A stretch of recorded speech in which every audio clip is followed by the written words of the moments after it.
Assalamualaikum warahmatullahi wabarakatuh, Prof. Edi dan teman-teman semuanya. Kami dari kelompok 5, Rombel Kimia 19A, akan memaparkan mengenai bab 9 terkait gugus pelindung. Untuk anggota kelompok 5 sendiri, ada saya sendiri, Alfagina Apiana, ada Farid Suryajaya, Dwi Atika Sari, dan Anissa Ilina Hidayah. Untuk subbahasan yang akan kami paparkan, yang pertama ada pendahuluan, yang kedua ada syarat gugus pelindung, yang ketiga ada tabel jenis gugus pelindung, dan yang keempat ada sintesis serta analisis senyawanya. Baik, yang pertama mengenai pendahuluan ya. Jadi, gugus pelindung itu merupakan suatu gugus fungsi yang digunakan untuk melindungi gugus tertentu agar tidak turut bereaksi dengan reaksi yang digunakan selama proses sintesis. Nah, gugus pelindung itu sendiri memungkinkan kita untuk mengatasi masalah kemoselektivitas sederhana. Nah, dalam bab ini itu akan dijelaskan lebih sistematis ya dari sintesis dan analisisnya gitu. Selanjutnya, untuk gambar yang tertera di layar ini menunjukkan bahwa alkohol dari ketoester itu mudah dibuat dengan mereduksikan gugus karbonil yang lebih reaktif. Apabila menggunakan gugus karbonil yang kurang reaktif, dapat dicapai dengan menggunakan reaktivitas keton yang lebih besar. Itu tujuannya untuk memperkenalkan gugus pelindung yang tidak bereaksi dengan litium aluminium hidrida. Nah, gugus pelindung yang digunakan itu adalah asetal. Jadi itu untuk gugus litium aluminium hidrida itu kan sangat reaktif, namun itu merupakan reaksi juga ya yang sangat berguna untuk mereduksi ester menjadi alkohol. Nah, reaksi tersebut yaitu litium aluminium hidrida itu akan mudah sekali bereaksi dengan gugus karbonil tanpa dapat menseleksi mana gugus karbonil yang seharusnya bisa direduksi. Yang seharusnya itu mau direduksi itu yang mana gitu. Nah, selanjutnya ketika reduksi ester itu dibutuhkan, namun terdapat gugus karbonil lainnya dalam molekul target, itu penyerangan hidrida pada gugus karbonil harus dicegah. Misalnya, karbonil tersebut diubah ke dalam gugus asetal yang tidak bereaksi dengan hidrida, sehingga asetal itu merupakan suatu gugus pelindung yang digunakan. Next. Nah, di sini tertera syarat pemilihan gugus pelindung, yaitu ada 3. Dalam buku disebutkan yang pertama itu mudah dimasukkan dan dihilangkan atau dipisahkan. Yang kedua, tahan terhadap reagen yang akan menyerang gugus fungsional yang tidak terlindungi. Dan yang terakhir itu tahan terhadap berbagai macam reagen lain yang mungkin digunakan. Untuk selanjutnya, di sini tertera tabel dari gugus pelindung yang merupakan rangkuman. Jadi, jika kita memiliki senyawa awal ini ya contohnya, jika kita memiliki senyawa awal aldehid, maka kita bisa melindungi dengan mengubahnya menjadi asetal atau protecting groupnya itu asetal, yaitu dengan menambahkan ROHH+ untuk menghapus H+ atau H2O. Nah, gugus pelindung asetal itu resisten terhadap nukleofil, basa, maupun agen reduksi. Resisten sendiri itu artinya kebal atau tidak bereaksi. Nah, tapi akan bereaksi dengan elektrofil, agen oksidasi. Nah, untuk selanjutnya itu ada keton yang dapat diubah menjadi asetal, ketal, kemudian ada asam karboksilat yang diubah menjadi ester maupun anion. Esternya sendiri itu ada beberapa bentuk. Kemudian ini alkohol yang diubah menjadi eter, asetal maupun ester. Kemudian ada fenol yang dapat diubah menjadi bentuk ester maupun asetal. Next. Kemudian ada amina yang bisa diubah dalam bentuk amida, uretan maupun salimida, dan tiol yang dapat diubah menjadi ACSR. Nah, untuk kebutuhannya sendiri itu nanti disesuaikan dengan target molekul yang akan dicapai. Baik, kita memasuki contoh sintesis yang pertama ini ya. Dalam gambar itu disebutkan bahwa dalam sintesis senyawa 3, itu asetal mudah dibuat dan dihidrolisis. baik dalam rendemen yang baik, tahan terhadap reagen seperti basa, nukleofil, dan reduktor yang menyerang keton yang tidak dilindungi, maupun tahan terhadap litium aluminium hidrida ketika menyerang ester. Next. Nah, untuk analisisnya itu dapat dilihat bahwa asetal itu ternyata dapat digunakan untuk melindungi diol dengan menggunakan senyawa karbonil yang telah tersedia, seperti aseton atau benzaldehyde. Nah, itu gambar tersebut itu seperti dalam sintesis zat intermediate salbutamol gitu. Nah, pada gambar juga tertera bahwa atom bromin yang berada pada posisi paling kiri itu merupakan posisi yang tepat untuk pemutusan intermediate, dan bahan awal pada nomor 5, senyawa 5 itu merupakan langkah yang pertama dari suatu pembentukan asam salisilat. Next. Selanjutnya, memasuki sintesis yang kedua. Nah, untuk yang gambar paling atas itu merupakan suatu pelepasan dari gugus pelindung ya dengan suatu asam. Kemudian gambar itu juga menunjukkan bahwa asetal dapat digunakan untuk melindungi alkohol sederhana dan diol. Dua gugus pelindung yang terbaik adalah turunan THP dan MIM.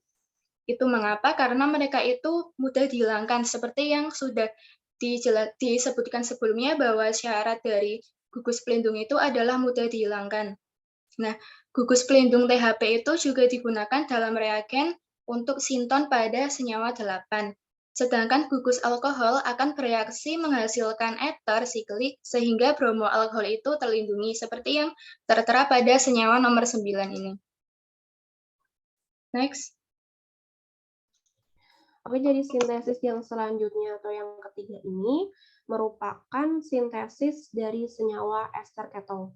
Ester keto itu merupakan senyawa awal yang tadi ya senyawa nomor 9 atau senyawa bertanda 9 pada slide sebelumnya.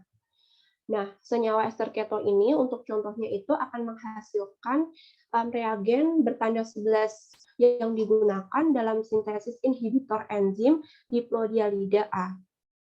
Kemudian reagen yang digunakan PPH3 ditambah dengan CBr4 itu digunakan untuk mengubah OH menjadi Br yang merupakan salah satu pemanfaatan afinitas fosfor untuk oksigen dengan menghasilkan produk lain berupa pH3PO. Next. Nah, untuk sintesis yang keempat, dengan kasus bahwa ketika sebuah molekul mengandung beberapa gugus fungsi yang serupa, diperlukan perlindungan pada masing-masing dengan cara berbeda, sehingga masing-masing dapat dihilangkan dalam kondisi yang berbeda pula. Contohnya itu ada sintesis asam gibberellic yang membutuhkan triol ini ya bertanda 15, tapi hanya dengan satu gugus hidroksil yang bebas. Nah, untuk senyawa awalnya ini, senyawa yang bertanda 12 itu sudah tersedia. Kemudian dilakukan perlindungan gugus OH bebas menggunakan gugus pelindungnya itu MEM, ditambahkan MEM. MEM ini merupakan gugus pelindung yang mudah dilepaskan dan akan dihasilkan senyawa yang bertanda 13. Kemudian, untuk mencapai target molekulnya itu dilakukan ozonisasi ikatan rangkap, sehingga akan melindungi gugus OH yang baru. Kemudian akan dilakukan penghilangan MEM untuk memperoleh senyawa bertanda 15 ini. Kemudian gambar 14 bisa diperhatikan bahwa ketiga gugus OH yang terdapat padanya masing-masing dilindungi dengan cara yang berbeda pula. Salah satu contohnya tadi ya, dilindungi dengan gugus MEM. Next.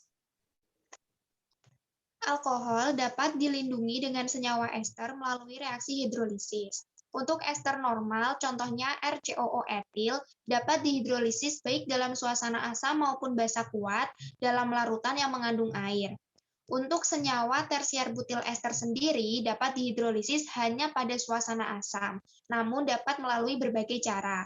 Cara yang pertama adalah menggunakan mekanisme spesial dari kation tersier butil seperti pada reaksi pertama pada gambar. Reaksi ini yang tertera pada I1 mengubah tersier butil ester menjadi tersier butanol. Cara yang kedua adalah melalui reaksi hidrogenolisis pada gugus alkena sehingga diperoleh asam karboksilat RCOOH seperti pada mekanisme I2 pada gambar. Cara yang ketiga yaitu menggunakan senyawa trichloroetilasetat yang kemudian akan dipecah oleh logam seng sehingga akan membentuk senyawa asam karboksilat RCOOH seperti pada mekanisme I3 pada gambar. Untuk analisis yang keempat, senyawa asam aspartat fenilmetilketon merupakan zat pemanis dengan tingkat kemanisan 150 kali lebih tinggi daripada gula tebu. Senyawa ini dapat disintesis dari senyawa asam aspartat dan senyawa fenil melalui reaksi dengan gugus pelindung. Senyawa asam aspartat harus diubah terlebih dahulu menjadi senyawa yang berangka 17 yang nantinya akan menjadi bahan baku dalam sintesis zat pemanis tadi beserta dengan senyawa fenil yaitu senyawa 18. Untuk senyawa 17 sendiri itu dilindungi dengan diubah menjadi ester di mana salah satu gugus fungsi esternya itu dilindungi menjadi gugus OH. Nah, reaksi ini akan menyebabkan alfa COOH itu lepas dalam suasana basa lemah. Untuk basa lemah yang biasanya digunakan dalam reaksi ini antara lain LiOH, air, dan juga aseton.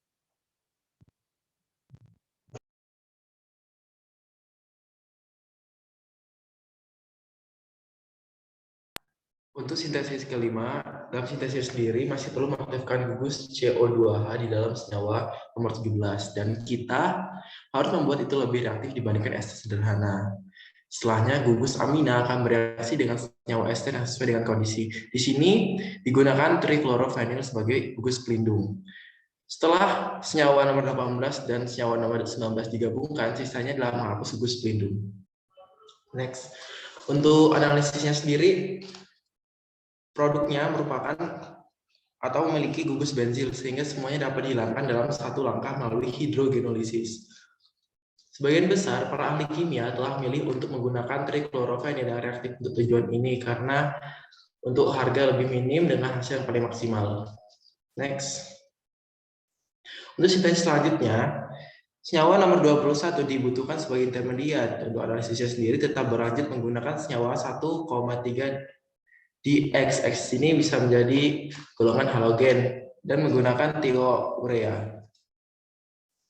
Untuk analisisnya sendiri digunakan senyawa 1,3 di X. Hal tersebut diperlukan untuk melindungi HS terhadap reaksi berlebih. Penggunaan thiourea sebagai pelindung versi HS-nya. Gugus pelindung asetal merupakan reduktor yang baik dengan LiAlH4 yang mereduksi keton dan memindahkan gugus pelindung dalam satu tahap. Ya, berikut merupakan referensi yang kami gunakan. Saya kembalikan ke moderator. Baik, sekian presentasi dari kelompok 5.